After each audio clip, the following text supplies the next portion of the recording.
today. Black Shalom L'Chaim purified drinking water. They got it is up there.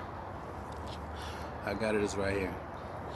Let's get into this next video. This next video is some Olmec. Let's get into some Olmec heads real quick. Get into some Olmec's head. It is what it is. Cue that music up. Inherited sickness, every day I piss money away. I'm a material slave, trying to polish this ball and this chain. To begin, this video is opinion-based and not designed to discover the origins of Olmec civilization. The purpose of the video is to assess our value system as it concerns African history. Hopefully, you'll understand what I mean later. So let's begin. In my opinion, because the idea of agency amongst African people throughout history has been so heavily pilloried, some in the diaspora, scholar and layman alike, have been reactionary. In our defensive posture, we've sought to highlight African influence in the more visible spaces of history, many of those spaces being outside of the continent. Some examples being the question of Olmec civilization or the question of some Buddha sculptures in Asia. I wonder, if the Dark Continent trope did not persist and African civilization got full recognition in the literature and popular culture, would the Olmec narrative and others like it exist? Maybe so, but the answer to the question determines the undercurrent of the dialogue. In other words, did the Olmec question evolve because of the pursuit of reputation, or because of genuine intellectual interest and discovery? I certainly could be wrong, but I personally lean toward the former, the pursuit of reputation. And that presumption will be the basis of this video.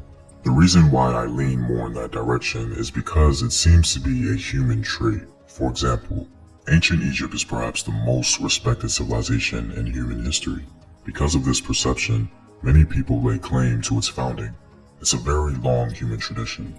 And so, I wouldn't be surprised if some in the diaspora are motivated by this same reputation model when it comes to the Olmecs, especially because we've been robbed of historical agency for so long. This analysis isn't necessarily a critique. The pursuit of reputation for Afro-descendant people is an important one, because the destruction of our reputation has been used to justify mistreatment. I champion our scholars for putting in the sagacious effort, whether they were right or wrong.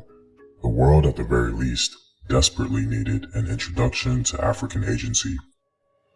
My anecdotal experience has made me question how balanced we are in our pursuit of reputation. For example, throughout my journey of learning African history, I've consistently come across the Olmec head narrative. Yet I don't recall encountering or learning about the ingenuity of indigenous African architecture. It seems as though we've allowed certain tropes to fester for the greater good of a more glorious reputation. According to scholar LaBelle Presson, European colonists recognized the merit of indigenous African architecture and even emulated their form. Early British and French colonial settlers and administrators, recognizing the merit of indigenous solutions to climatic comfort, emulated them by raising their expatriate mansions high above the ground, and by developing a wall system composed of louvered doors and screened verandas. Many examples can still be seen in Abidjan, Accra, Lagos, and Dakar. This historical fact seems to serve a similar purpose as the Olmec head narrative. Our historical value systems may have been too concerned with the Eurasian gaze. At times, I've been guilty of that myself. It's understandable. The perpetual marginality of African history is no simple task to overcome. If my theory is erroneous, and our pursuit of the Olmec heads are genuine intellectual interests, then we have every right to speak on that historical perspective. However, if we're relying more on reputation, then we should realize that we have equal if not superior historical assets available. The ingenuity of indigenous African architecture being a minor example. But the more salient is the fact that Africans were the originators of iron technology itself. In the case of ironworking, the earliest dated sites in the world for the smelting of iron, going back 4,000 or possibly more years, are located in the Central African Republic and neighboring parts of Cameroon in the middle of the continent. African smelters were the first, centuries before anyone else, to develop furnaces able to generate sufficient heat for single-step production of steel. Now, one could say, well, we can pursue both the Olmec narrative and assets of African history. I think we're certainly free to do so. However, the issue here is balance within the value system. How does the next generation perceive the hierarchy of importance?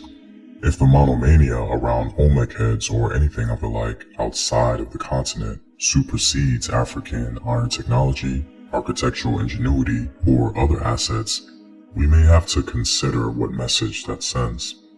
A balanced value system seems to be the best approach because without it, we miss out on some very important aspects of continental African history that serve to deconstruct mendacious narratives.